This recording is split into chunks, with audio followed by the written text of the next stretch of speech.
I managed to win my girlfriend over with a mix of coaxing and trickery, but she saw the text message on my phone. It read, "GJ, it's just a bet, have some fun and don't get too serious. Why are you getting so emotionally invested?" As the saying goes, a moment of anger feels good, but chasing her back is a living hell. Just when I thought she would hate me to the core and unleash a series of cruel and inhumane retaliations against me, strangely, she became more and more clingy. She even got herself drunk on purpose and pulled my hand to place it on her waist. She choked out, "I'll be good. Even if I'm just being played, I don't care. Please don't leave me, okay?" My girlfriend was won over by my coaxing and trickery. Back in college, to pursue her, I confessed my feelings to her 3 times. The first confession was in the small garden behind the school library. After listening to my confession, she merely brushed the stray hairs from her ear with a cool expression and said calmly, "Classmate, this joke isn't funny." She said, "Now, please move aside. You've already wasted 15 minutes of my time." She was aloof and distant. However, her flushed cheeks couldn't be hidden, and her fingertips tightly clutched her book, revealing her nervousness and panic. The second confession was in the classroom after class. I got her class schedule from a classmate in the School of Information, and then I got her class schedule. I went to every class to listen in, shamelessly sitting next to her. She would listen attentively and take notes, while I would lean my head, twirl my pen, and stare at her. I kept staring until she visibly panicked, her cheeks turning bright red. Her lips were tightly pressed into an alluring curve, and her fingers slightly curled. She hadn't written anything for a long time. I wrote a small note and slid it over. It seriously read, "Shy, are we? You need to pay attention in class." Then I watched her panic deepen, yet she was helpless against me, retreating step by step. In less than a week, she couldn't take it anymore. In the tiered classroom after school, she resignedly asked me, "What exactly do you want?" I sat beside her, leaning in, and raised an eyebrow at her, saying, "You Ryan, isn't it obvious? Isn't it obvious? I'm obviously pursuing you." It was dinner time. The students, like hungry wolves, had already scattered the moment the bell rang for class dismissal. Had already scattered. The fact that I was pursuing Liu Ryan was already common knowledge. A few friends I knew well winked at me before they also left, arm in arm. Through the huge floor-to-ceiling windows at the back of the tiered classroom, the lingering glow of the sunset streamed in. The classroom was empty, with only her and I sitting opposite each other. She pursed her lips. She paused, then continued, "I remember I already rejected you." I firmly stated, "You reject me, that's your business. I pursue you, that's mine. It doesn't matter." I leaned in again, teasingly asking her, "What's wrong? You don't want me staring at you in the classroom." "All right, but I have a condition." She asked, "What condition?" Her voice held a hint of hesitation, unclear if it was anticipation or alarm. I smiled, "If you let me kiss you, I won't bother you anymore." I slowly leaned closer to her, our breaths slowly intertwining. The distance between our lips could only be measured in millimeters. She bit her lip, her expression hesitant for a moment before she whispered, "Only once." I smiled and replied, "Okay, just once," with a soft smile. I completely closed the distance between us. After the kiss, she slowly opened her eyes, her heart beating wildly, like a thunderous drum. My forehead was still resting against the soft strands of hair on her forehead. I gently coaxed, "Want to continue?" She nodded unconsciously. But at the last second, her senses returned, and she pushed me away. She awkwardly propped herself up, and after regaining her composure, quickly shoved her papers and pen into her backpack. She stammered, "I've met your condition. I'm leaving." Just as she quickly walked out of the classroom, I called out to her, "You Ryan." She froze in place as if under a spell, and only after a while did she slightly turn to face me. I said, "I like you." I raised my voice, holding back a laugh as I looked at her retreating figure and said, "And isn't it awkward walking with the same foot and hand moving forward?" I said I wouldn't stare at her in the classroom, but I didn't say I couldn't find her at other school activities. I found out that Liu Ryan had signed up for a volunteer activity organized by the college. Through a friend, I successfully joined the team. On the afternoon of the event, I saw her, as I wished, standing among the gathered crowd. Unlike the groups of 2 or 3, she was all alone, standing coolly and indifferently at the edge of the crowd. Her posture was graceful, her gaze lowered, lost in thought. Someone said, "Isn't that Liu Ryan? The girl with the beret, the one who almost got voted campus beauty?" Another person replied, no. I heard she never participates in activities anymore. She avoids them whenever possible. The person replied, yes. She has a scar on her left cheek. At first, someone posted a side profile of her, which was truly stunning, but then someone uploaded a bare-faced frontal picture. I realized people around me were discussing Liu Ryan, and the person at the center of the conversation seemed to sense my gaze and subtly turned her face towards me. The moment she saw me, her lips parted slightly. Adorably surprised, I smiled openly at her, pointed to her lips, and mouthed, word by word, so sweet. She definitely understood, as if she'd been electrocuted. She immediately turned her head away, but her ears slowly flushed red from the edges, gradually spreading to her entire earlobe. Today's volunteer activity was to help distribute flyers for the school's museum, which was open to the public. Distribute flyers. The distribution locations included nearby shopping malls, streets, and parks. In order, I was assigned to the street near an old residential area. The elderly men and women playing chess, chatting, and kicking shuttlecocks by the roadside were very enthusiastic. Soon, I had distributed all the flyers. Just as I was about to return to the meeting point, a clap of thunder boomed. On the previously dry sidewalk, water marks from falling rain immediately appeared. The speed at which the water marks gathered gradually increased. In just a few minutes, a torrential downpour poured down, drenching me to the bone. The next second, my phone started ringing with pings. Opening WeChat, it was a message of reassurance from the volunteer organizers. It simply said that students currently working outdoors should find shelter from the rain, rest there until the rain stopped, and wait for further arrangements. Fortunately, Liu Ryan was assigned to the mall. At worst, she could buy an umbrella there. No matter what, she wouldn't get drenched. But today, it seemed I couldn't go find Liu Ryan anymore. I felt quite regretful. I could only stand idle under an eave, waiting for the rain to stop. Rainwater streamed down from the eaves in continuous strings, forming a delicate curtain of water before my eyes. Thick water vapor spread up from the ground, rising in wisps. The rain was heavy, and there were only a few pedestrians on the road. However, the next second, a slender figure appeared in my sight, holding an umbrella, looking around at the intersection. The moment she saw me, that person quickly pinpointed my direction and jogged towards me. Despite the heavy rain, Liu Ryan was holding an umbrella, but half of her body was still soaked by the driving rain. Soaked, her skirt hem was dripping water. She walked under the eaves, put away her umbrella, looking a bit flustered, and stood not too far, not too close to me. I walked over and asked with a helpless tone, "Weren't you assigned to the mall?" Her face quickly flushed red, and her breathing became a little erratic. She whispered, "It's raining heavily." I understood. Worried about me, that's why she came out in the heavy rain to find me. This sentence, although she didn't say it aloud, her intention was clear. I felt my heart, as if it was steeped in the gentle mist of her eyes, melting into one. But I couldn't resist my nature to tease her, and playfully said, "So worried about me. Could it be that my kiss sealed our fate?"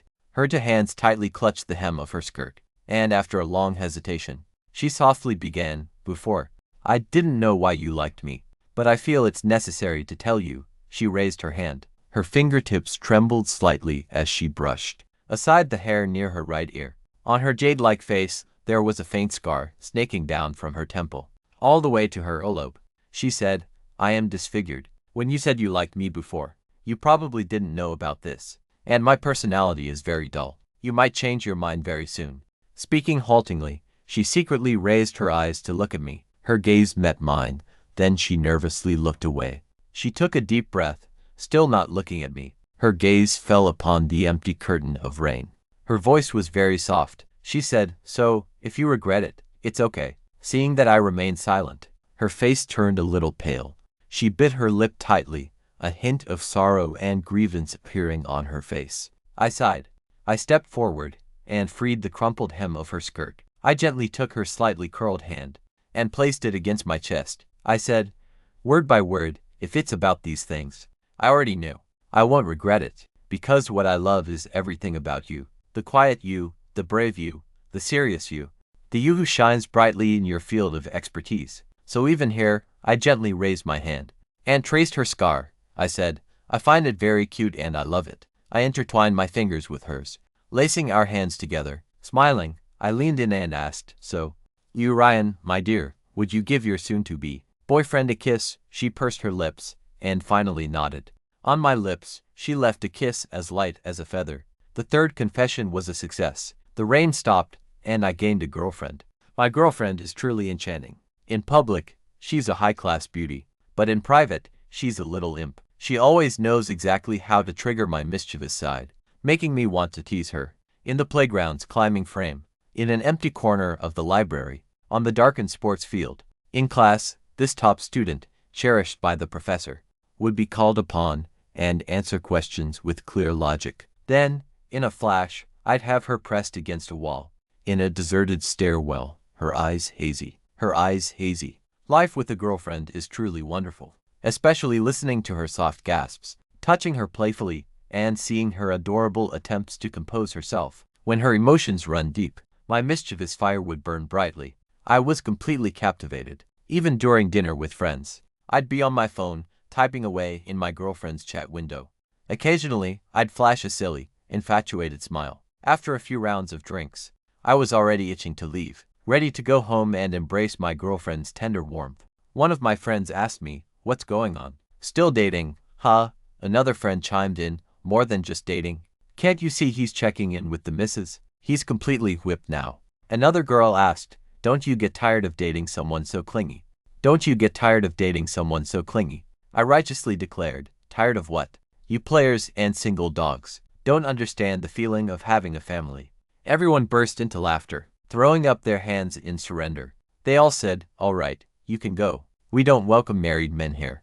When I got back to the home Ryan and I shared, she was walking out of the bathroom, wrapped in a towel, drying her hair. She had, for once, tucked her hair behind her ears, revealing her delicate features and soft facial contours. She heard me open the door and turned to look at me. Her eyes burned brightly. That scar, which should have been jarring, not only didn't stand out on her face, but instead added a touch of cold allure.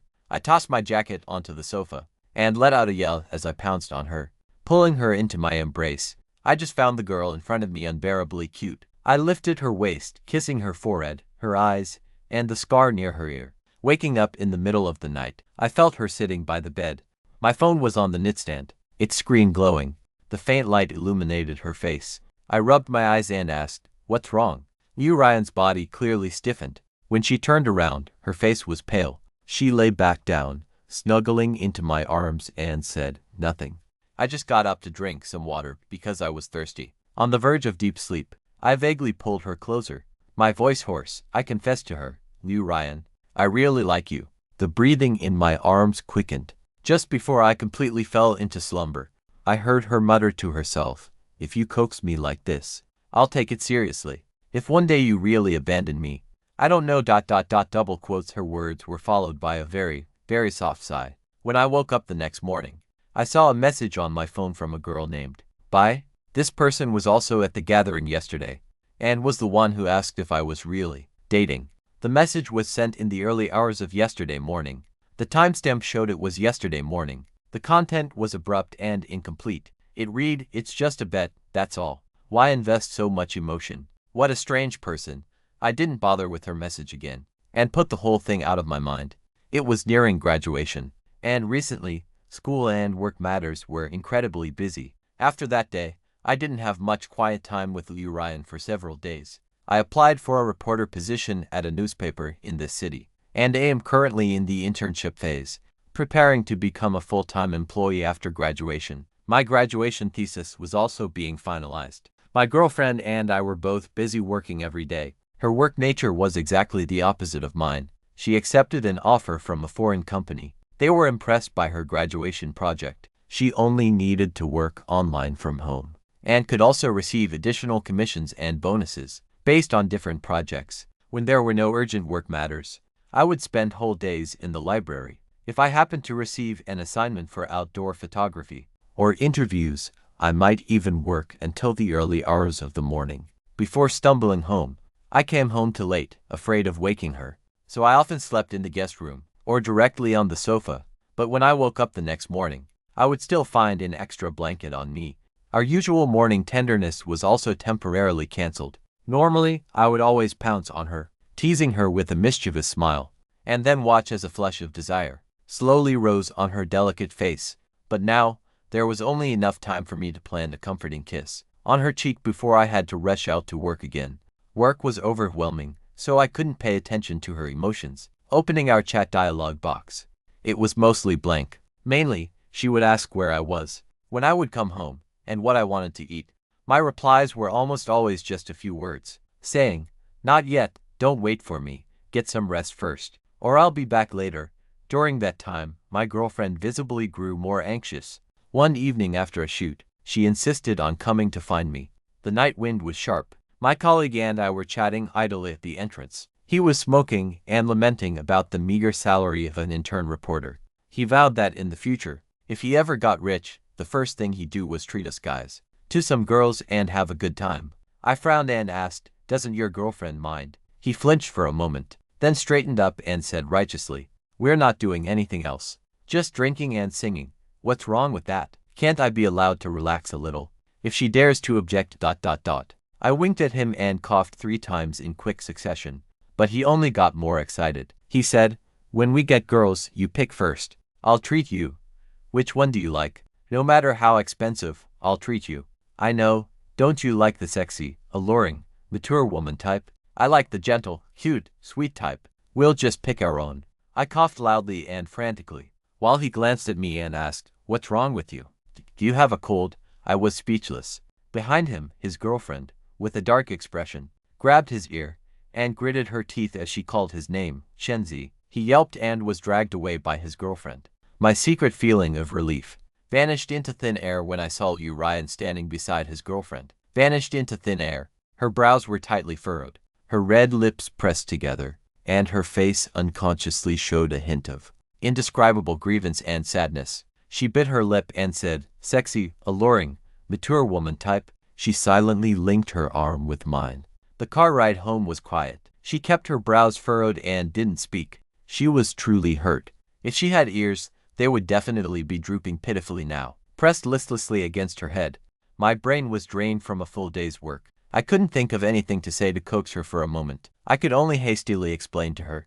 Shenzi was just talking nonsense about that sexy, alluring, mature woman style. There's absolutely no such thing. Her little ears twitched slightly. I quickly added, "Really, I haven't liked that sexy, alluring, mature woman style for a long time. Don't you know me? My tastes change very quickly." I spoke without thinking. I said the wrong thing. She had just ... Her little ears had just perked up a bit. In a blink, they drooped again, and her grievance deepened even more. Even her long eyelashes drooped, casting fan-like shadows on her face. It was already very late when I got home. After I finished washing up and left the bathroom, I saw that the living room, usually bright at this hour, was now dark, the lights turned off. She had only left a small night light on for me in the hallway, leading straight to the bedroom. The bedroom door was ajar. A warm, yellow beam of light shone through the crack. I slowly opened the door. I saw my girlfriend, who had already washed up at some point. Leaning against the headboard. None of the other lights in the bedroom were on. Only a faint bedside lamp was lit. The warm yellow light spilled over Ryan, wearing a light nightgown.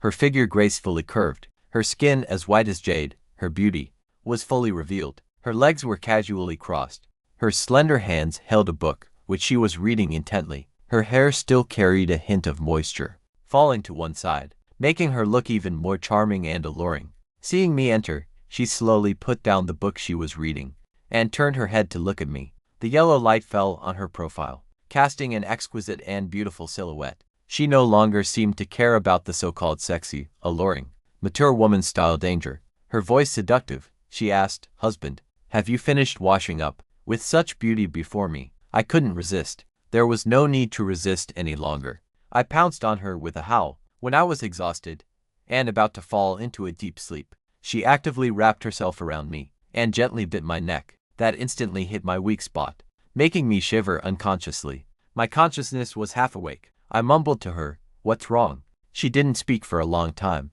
After a long while, she softly asked, "Am I sexy?" I was puzzled. What? Her hand wrapped around my neck tightened. She asked me, "Am I sexy? Am I alluring? Does it have to be a mature woman?" After another long moment, she whispered, Other women out there are very dirty. They don't know how to keep themselves pure at all.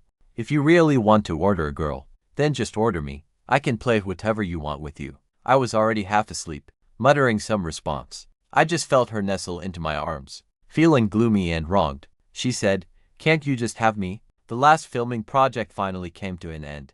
After the video was released on various platforms, the response was good. Its popularity continued to rise. The organizer, with a grand gesture, said that to reward everyone who worked hard, a small celebration banquet would be held next weekend. So, to have a good image when speaking, I, who usually didn't care about my appearance, also started to dress up. Suits were tried on one after another. Hair gel was sprayed bottle after bottle. Feeling like I was almost ready, I wanted Liu Ryan to give me her approval, but I found that she had already gotten up at some point and was on the phone on the balcony. She was curled up on the balcony sofa, her eyes filled with melancholy.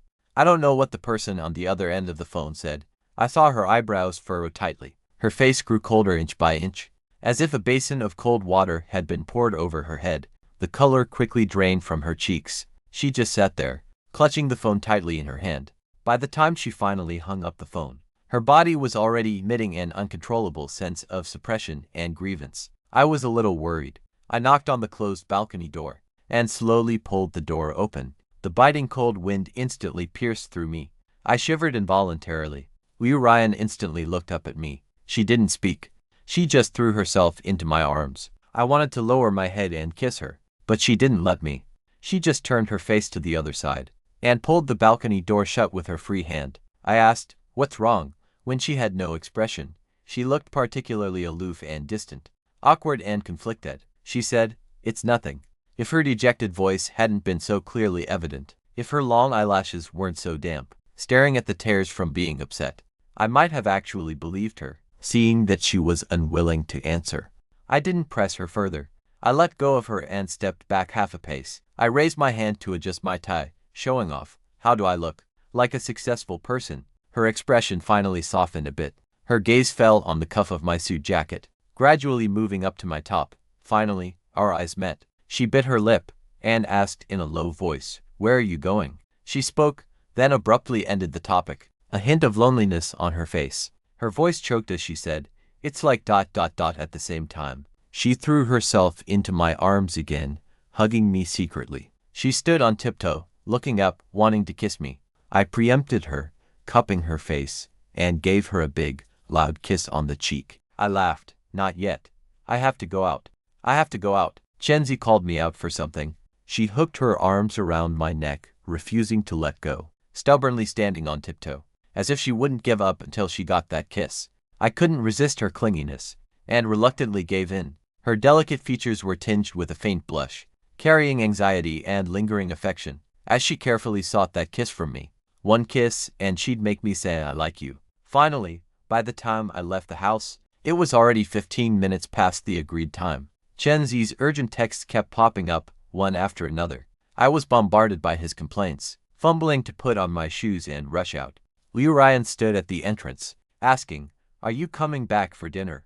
I haphazardly shoved my keys into my pocket, and without looking up, said, "No. Chenzi and I will just eat out." She let out a soft hum, and finally said, "Tonight ...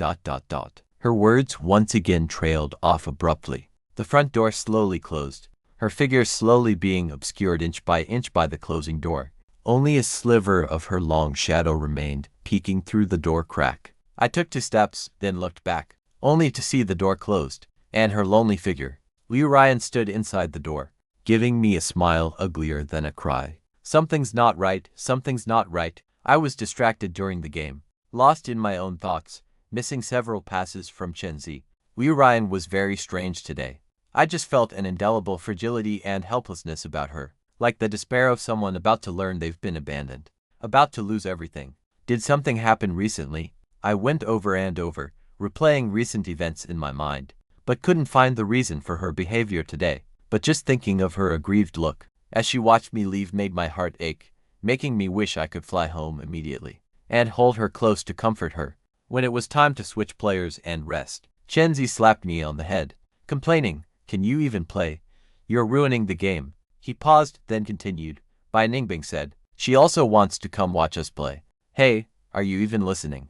I snapped back to reality. I asked, who? He said, by Ningbing, of course. She said she wants to come watch us play. She said she's nearby and wants to bring us drinks. He shook his phone. A moment later, we heard a cheerful female voice calling our names. Shenzi and I turned our heads, only to see Bai Ningbing, wearing a light blue dress, smiling and waving at us. She made herself comfortable, sitting between us, and handed us each a water bottle. Even the other guys playing with us each received a bottle. Those guys immediately started teasing. Thank you, sister-in-law. Bai Ningbing didn't deny it. She just pursed her lips and smiled slightly. I immediately waved my hands, explaining, no, don't talk nonsense. She's just a regular friend of ours, not my girlfriend. Bai Ningbing's expression darkened slightly. She was definitely a beauty, but seeing her somewhat aggrieved look, my heart remained completely unmoved. After the game ended, Bai Ningbing asked me, can I talk to you alone? I nodded. I led her to the door. She stood in front of me, looking at me intently. With some urgency, she said, GJ, I really can't hold it in anymore. I like you. I unconsciously widened my eyes and said, are you crazy? I have a girlfriend. She pouted and said, but you two are together, only because of that stupid bet. When they wanted to make that bet back then, I was very against it. But later, what's done is done. So I could only wait for you two to break up. I was speechless. Wait for us to break up. I repeated it in disbelief. I asked, who told you we were going to break up? The color slowly drained from Bai Ningbing's face. She bit her lip and said, because that bet was for a period of 6 months. She hastily added, everyone thinks so. They all say you're just playing around. Someone like her is only good for a fling. If it weren't for the bet, you wouldn't even have noticed her at all. I said, Liu Ryan and I are not what you think at all. I caught the key point in Bai Ningbing's words. I asked her, wait, everyone. She nodded repeatedly as if grasping a lifeline, saying, yes, that's right, friends in our circle, and Liu Ryan herself. I slowly started to smile, and repeated again, saying, Liu Ryan herself thinks so too. At this moment, all the pieces of the puzzle fell into place. Today was the last day of the so-called 6-month limit. Why had Liu Ryan started to feel anxious recently? Why was she especially insecure today? She clearly didn't want me to leave. But in the end, she said nothing. Just watched me walk out the door. Why was she extra clingy today? Asking for kisses, as if she'd never be able to kiss me again. Why did she look at me with such a heartbroken, abandoned expression before closing the door today? I couldn't stay another minute. I turned to leave. Bai Ningbing called out to me, but I didn't stop. She took 2 quick steps and grabbed my wrist. She pouted and said, Jiboda, are you going back to her? She said in a low voice, Jiboda, Liu Ryan and we are not the same kind of people. You're just having a temporary fling. A woman like her, with a disfigured face, can't be taken out in public. Just playing around is enough. 6 months are up. Come back, okay? I was so angry I laughed, saying, what if I told you I've been planning this with her for a long time? Bai Ningbing's eyes widened in surprise. Her lips trembled as she looked at me in disbelief. I pulled her hand away and said, word by word, what if I told you? My relationship with her didn't start with some so-called bet at all. What if I told you that from the very beginning? I intended to be with her forever. Bai Ningbing asked, her face pale. What do you mean? I took a deep breath. I said, it means I've decided on her. I want her. I don't want anyone else. Bai Ningbing clenched her palms. She closed her eyes and asked, what's so great about her that makes you so utterly devoted? At this moment, all I wanted was to quickly get home and see Liu Ryan. Bai Ningbing repeatedly stopping me and asking the same questions over and over made me exceptionally impatient. So I directly said, enough. Bai Ningbing, Liu Ryan is my girlfriend. She is a ray of light on my life's path. Our relationship is none of your business. This time, I didn't linger. After a quick goodbye to Chenzi, filled with subtle anger and heartache, I rushed home. Actually, I've always known that many people were skeptical about our relationship. Many friends, just like Bai Ningbing, believed this randomly sparked romance was just a passing whim of mine, some boring drunken bet. All this time, my belief was to prove myself through actions. Therefore, regarding these ambiguous and escalating rumors, I often disdained to offer extra explanations. I thought it was a matter between Liu Ryan and me, not necessary or even appropriate to involve others. But I hadn't realized that Liu Ryan had been enduring these rumors and negative opinions all along. She was too insecure so she was extremely self-conscious about the scar on her face. Even during intimate moments, she was very resistant to me kissing her scar. She would always lower her eyelashes, hiding the inferiority and sadness in her eyes, saying in a hoarse voice, "Don't be ugly." She lacked too much a sense of security, so she always clung to people, feeling wronged and vulnerable.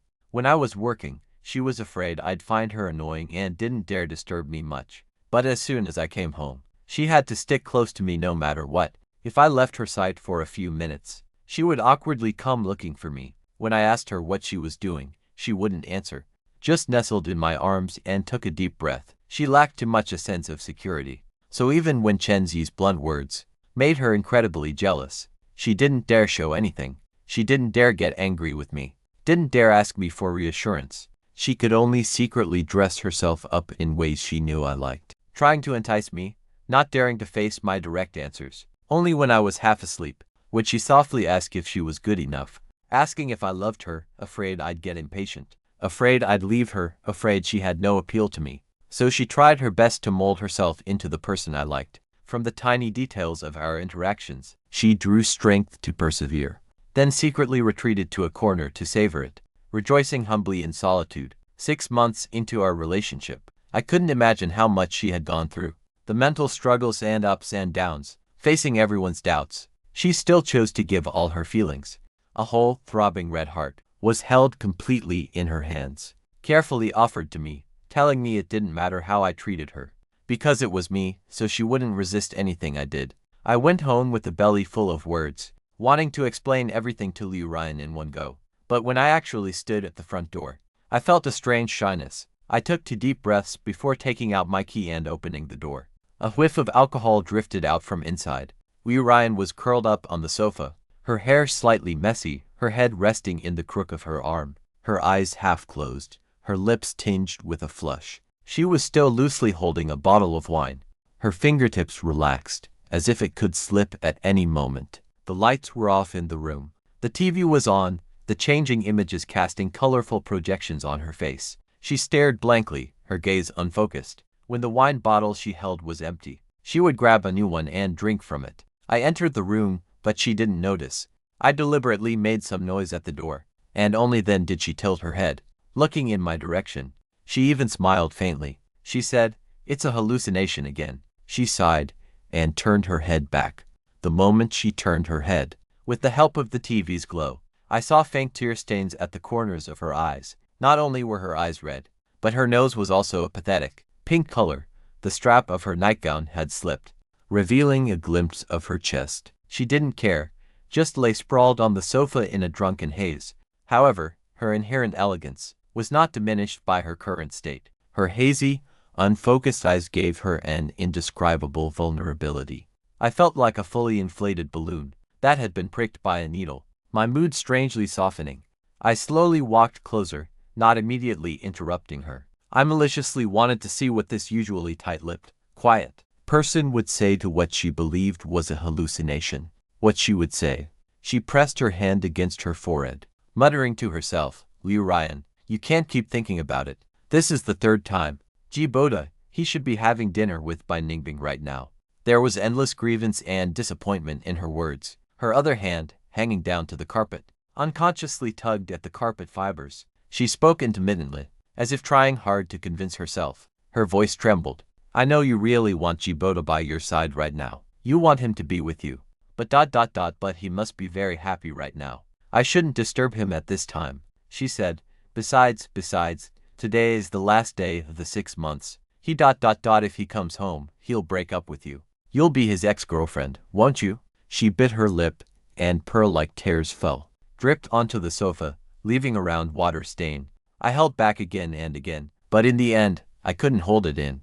I spoke, "Liu Ryan, you're the one who wants to break up, aren't you?" She trembled in fright, her eyes suddenly widened. With a face streaked with tears, she frantically shook her head, saying, "I didn't. I don't want to break up. I don't want to double quotes." She still took me for an illusion, gasping for air in pain, as if the 2 words "break up" I had just uttered had pierced her heart like a sharp blade, and were then mercilessly ripped out, judging by her expression. She looked so pitiful. Her body was trembling, and she bit her lip tightly, Her lips first turned pale from biting. Then faint traces of blood even appeared. She had bitten her own lip until it bled. My heart ached terribly, but I knew I had to seize this opportunity to uproot the deepest issue that lay between us. So, I could only close my eyes, clench my fists, and suppress the urge to rush forward and embrace her. I said, "But your actions imply that you want to break up with me." She whimpered, unable to speak, just shaking her head repeatedly, saying, "No, it's not like that.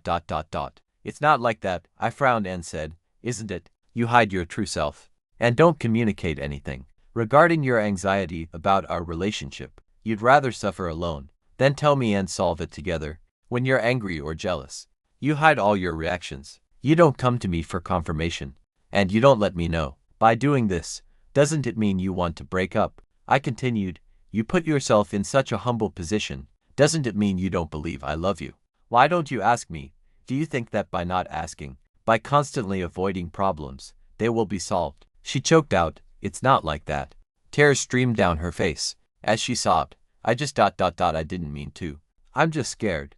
I'm afraid I'm afraid you'll hate me. I'm afraid you'll break up with me." With her tear-streaked face, she reached out to me. She said, "Hubby, don't stand so far away.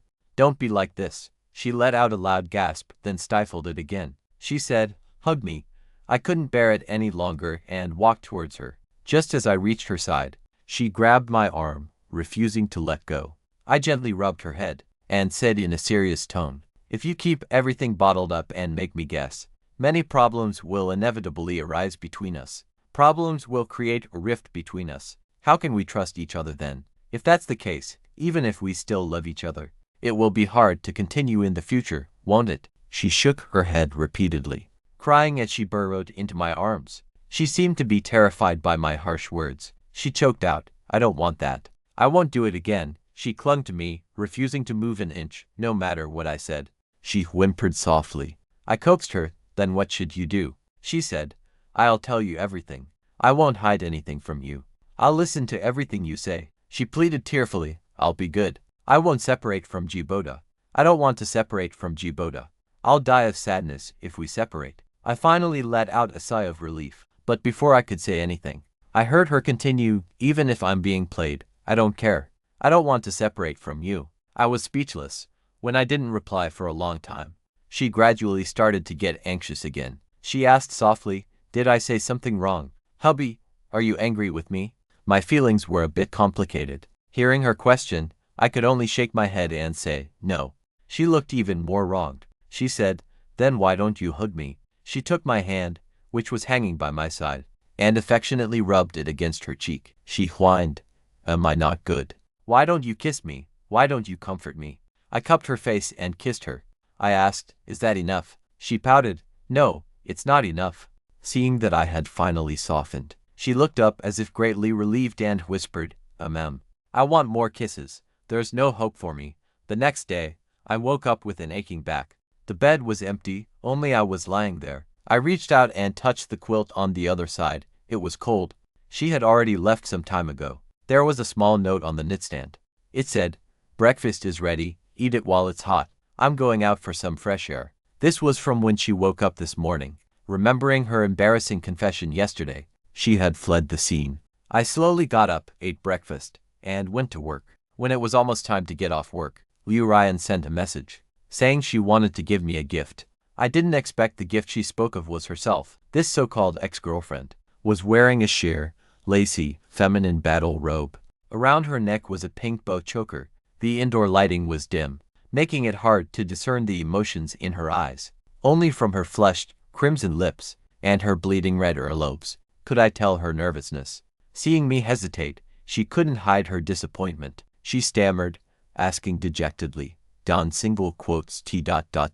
you like it?" How could I not like it? However, no matter how tempting the beauty before me was, it couldn't conceal her attempt to use her charm once again, to escape reality.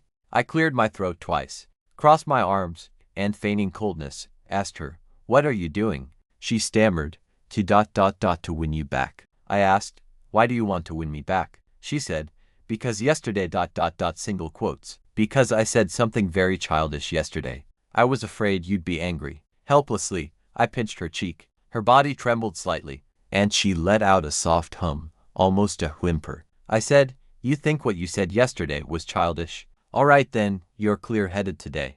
We can have a proper talk." I said, "Why do you feel so sad inside? Yet tell me nothing." She obediently lifted her face to look at me, letting my hand glide from her hair to her cheek. She unconsciously leaned into my fingers, actively rubbing her face against my palm, as if to cuddle. She said, "Because I'm a little scared. You're too good to me. I always overthink things. I'm afraid you won't love me anymore. I'm afraid you'll leave me. I'm afraid that somewhere I can't see, you'll suddenly fall for someone else. Our beginning was all because of a bet. At first, I thought you just wanted to play with me. So I just thought, then I'll agree to it. And you'd surely get tired of it quickly," she said. "But gradually, I became more and more afraid. I want to be with you every day, listen to you talk, do the most mundane things with you. Later, I didn't want your gaze to fall on anyone else. I wanted to occupy all your attention, for your eyes and heart to only hold me, but I didn't know how to say it. My personality is introverted and gloomy. My looks are ordinary. And I have a flaw on my face, besides this body that's still presentable. I don't know what else I can use to keep you." She choked up. "Yesterday, Bai Ningbing even called me. She said my expiration date was up, and told me to stop bothering you." Her voice carried obvious grievance. She said, "She asked you out yesterday. Was that very difficult for you? If it were me, I definitely wouldn't put you in such a dilemma." I sighed. I knelt down and removed the choker from her neck. "What's so difficult about it? I don't like Bai Ningbing. The one I like is actually very beautiful, but always a little insecure. She seems awkward and aloof, but in reality, she just wants more care. Gentle and kind, with only me in her heart and eyes. She's virtuous, considerate, and understands me especially well. But she can't just be gentle. She also needs to get a little jealous from time to time. Otherwise, life would be too boring, wouldn't it?" At first, she listened intently. Later, realizing I was talking about her, she pursed her lips and quietly blushed. She quietly added, "Then you're not allowed to make baits like that with anyone else ever again." I replied, "Okay," she said. "Then if there's another Bai Ningbing who comes looking for you, you have to tell me." I replied, "Okay." She was visibly delighted, her eyes sparkling and beautiful. I straightened up, and before she could react, I put a necklace around her neck. It was a delicate platinum chain, with a small, exquisite diamond pendant. Clean and translucent, it reflected tiny specks of light between her collarbones. She looked down at it, perfectly still, her fingertips resting on the pendant, as if she hadn't quite processed it. I whispered in her ear, "A reward. It suits you perfectly." Liu Ryan's fondness for this necklace was simply boundless. She wore it at all times, even when we went to the celebration party on the weekend, and refused to take it off. Although Liu Ryan worked from home, she never neglected her fitness. It wasn't obvious when she wore loungewear, but when she changed into the cinched-waist mermaid dress I bought her, it immediately accentuated the subtle, alluring curves of the dress. Paired with her elegant and commanding glasses, her allure was instantly maximized. I advised her to wear a jacket because of the cold weather, but she stubbornly insisted she wasn't cold, prioritizing style over warmth. My numerous attempts to persuade her were fruitless, so I could only let her have her way. She changed to a side-swept-up go with large waves, revealing her delicate features. The faint scar by her ear not only didn't detract from the refinement of her features, but instead added a touch of charm to her. When she walked into the celebration banquet with me, several friends, who were also present, were almost dumbfounded. Someone said, "Seeing is believing. So, this is the beautiful wife Brother G has been hiding at home." A female colleague said, "Sister, you're so beautiful. Why don't you consider becoming an influencer?" Another colleague replied, "Hey, that's not right. Brother G has been promoted and got a raise, and his wife also got an offer from a foreign company. The couple earns this much in a year." The friend who spoke held up two palms, indicating a large sum. Instantly, several people's eyes lit up. Bai Ningbing was also there. She chuckled softly and didn't speak, although Liu Ryan appeared calm. I knew she would inevitably feel a little nervous in unfamiliar social settings. I was about to speak, but Liu Ryan had already spoken before me. She took my arm, glanced at Bai Ningbing, and then said, "We still have to raise a child." In an instant, her words caused a stir. After Liu Ryan said that, the friends' gazes shifted, almost immediately changing from playful teasing to the thought of Liu Ryan being pregnant, and then back again. Finally, their gazes settled firmly on Liu Ryan's abdomen. By the time the celebration banquet was halfway through, the news had almost spread among all our friends. I was speechless and couldn't explain myself. Not only did Liu Ryan not explain, but she also pulled my hand to her waist and walked slowly, each step deliberately carrying a hint of clumsiness, as if afraid others wouldn't notice she was pregnant. This completely sealed the rumor. Everyone, understanding Liu Ryan's pregnancy, stopped toasting her, and even their teasing became more subdued. After the celebration banquet completely ended, our friends no longer urged us to go for a second round of drinks. They just exchanged a few pleasantries at the hotel entrance, then parted ways with us. It was almost autumn, and the wind already carried a hint of coolness. Liu Ryan, wearing only a thin dress, shivered. The next moment, before she could react, I draped a thick wool coat over this stubborn pregnant woman. At this moment, she was extremely docile, obediently letting me button up her coat. However, that ankle-length mermaid dress was already difficult to walk in, and she was also wearing high heels. After only a few steps, she almost stumbled and fell to the ground. I quickly supported her, then half-squatted and offered my hand, saying, "Come on, get on." We slowly walked towards the parking lot. The moonlight was clear and cold, the streetlights cast dappled shadows, and the surroundings were so quiet we could almost hear each other's heartbeats. When we were almost at the car, I suddenly took a detour and led her to the back of the car. Under Liu Ryan's puzzled gaze, I slowly opened the trunk. For a moment, she held her breath. It was a trunk full of Julietta roses. The layered petals, heavy and drooping, were a delicate blush pink. Julietta, sweet love, of all things in the world, love is the most lingering. I held the steering wheel, driving the car steadily forward. Liu Ryan sat quietly in the passenger seat. The car moved at a constant speed. Outside the car, the streetlights passed by one after another, casting fleeting glimpses of light into the car. The light fell on her dark long hair, casting a faint shadow on her face, then quickly vanished. Outside, the autumn wind was bleak, but inside the car, it was warm and filled with the fragrance of fresh flowers. My beloved rested beside me. I felt as if I was driving through a beautiful, endless dream. The first time I saw her was not amidst the bustling crowds of a university campus. It was much earlier, when we had just entered high school, in a small alley next to the school. At that time, a group of hooligans were laughing wildly, their backs to me. Some were leaning against the wall in small groups. Others were squatting on the ground. The person they surrounded was wearing our school uniform, and the uniform was covered in footprints. His backpack was thrown far into the alley. The backpack's zipper was wide open. Its contents were scattered all over the ground. A thug was rummaging through the backpack with his foot. He looked up and called out to the gang leader, "Boss, he doesn't have any money in it." The gang leader was squatting on the ground. A cigarette was held between his fingers. He grabbed that person by the hair and roughly pulled him up. He cursed, "Didn't I tell you to bring money? You don't take me seriously, do you?" Standing across the street, I quickly assessed the situation, knowing I couldn't handle so many people alone. I could only pull out my phone and dial 110. I quickly explained the situation to the police, but the police said it would take at least about 15 minutes for them to arrive. However, there was no time. By then, the gang leader was already impatient and threw a punch at that person, then grabbed him by the collar and lifted him up again, threatening, "You didn't bring money, so what are you going to do now?" At that moment, there were quite a few people passing by. The commotion in the alley was not at all subtle. The person being harassed by the thugs kept looking at his schoolmates in uniform with pleading eyes. However, most people just hurried past, not even daring to glance inside. The police still hadn't arrived. The gang leader raised the cigarette in his hand and fiercely ordered, "Hold him down." Several people clumsily pinned the person against the wall. The gang leader chuckled and said, "Let's teach you a lesson. For every day you don't bring money, I'll burn another mark on you." How does that sound? That person screamed in agony, struggling wildly, but two fists couldn't fight for hands. The burning cigarette tip was moving closer and closer to his face. However, in the next instant, before the gang leader could react, I threw a punch, hitting him directly on the back of his head.